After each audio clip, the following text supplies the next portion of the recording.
of Silence, an all-female nomaden order of the Imperial Witch Hunters. Perhaps the most mysterious and secretive among all of the Emperors of Mankind's servants. I'm painting another Rex, and this is my horrifying assistant, Warhamster. Today we will paint the part 1 of the videos of painting the Sisters of Silence painting. So, here we come. During these videos we will try to paint our miniatures closer to this art. This armor, fur and skin tone are absolutely stunning. However, in my case, the client wanted the most saturated red color and lightning effects only on base. Here are our sisters, covered with black primer. In this video we will start with airbrush, and now we start with armor. Our goal is to receive this metal color effect, as it is on art. So, grab your paint tray and mix 50% of Warplock bronze with 50% of Retributor Armored Citadel paints. Add 3 drops of water and mix well till homogeneous mass obtains. The mass should be neither liquid nor thick. It should have smooth consistency. Then, we apply our mixture on minis, carefully covering the whole armor elements.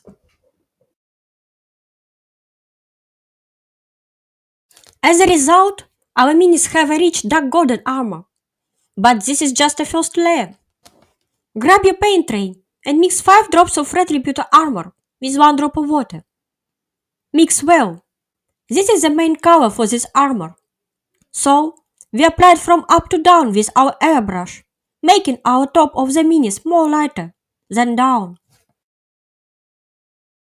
Our blades will be silver. In this occasion, we apply metallic black Vallejo paint. This paint is water-based, so no water needed.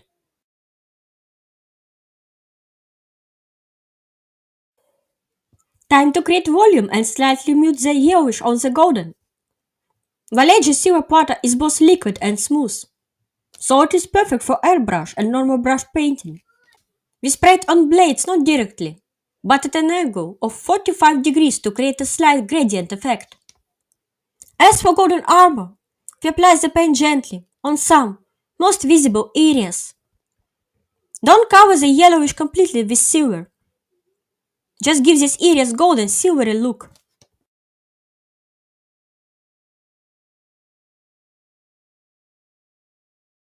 And here is the point. I don't advise to spray metallics after you painted your mini with other paints, because these metallic paints consist of the real metallic powder, zinc, aluminium, bronze, etc. That means that after you sprayed these metallics on your mini, this powder starts to fly around. So that means that this powder will cover your mini, and it will be on the skin, on the head, on the capes, etc. So you will have the double work, so don't do it. Move on to the next step. Now we mix 50% of Citadel's Incubi Darkness and 50% of any saturated black paint for airbrush you have. Mix well with 1 drop of water till the homogeneous mass obtains.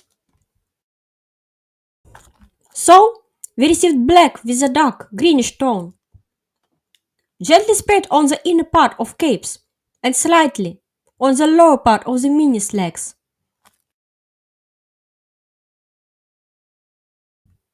Now we come to the hairs and perukes and outer side of the capes. Firstly, we use the Vallejo's black red. It is really liquid even after shaking, so no water needed. But we still use paint tray, because every non-airbrush paint consists of paint lumps, which should be good mixed in the paint tray until they disappear. It's time to apply more bright scarlet red Vallejo paint. It's really liquid. We apply it not straight, but in the directions of the edges of folds. And don't forget to mix it well. Time to put aside our airbrushes, disassemble them, and wash well. Because this is the time we should paint our minis with normal brushes. Now, we should allocate our details on the golden armor. That is why we take our thin brushes and apply Citadel's Rayquan first shade only on depths. Don't cover the whole armor. We also add some tiny accents of Retributor armor on our silvery golden area to give our armor more interesting look. And also, don't forget about edges on legs. As far as you can see here, our armor shimmers with different tones of gold. And the alternation of silvery gold and yellow gold create an effect of metal abrasion polishing. Our sword requires more detailed painting, as far as you can see here. So, we paint our clips on the hairs and clothes, chains, ropes and tassels, metallic rings, pommels, cross guards, ricassos, and ornaments on the swords. But we will not paint details on capes yet, because in the next video we will dry brush them. But let's stay on topic. We use Rayquan first shade on depths on previously painted in gold ricassos to obscure the areas next to ornaments. That is how we make them more visible.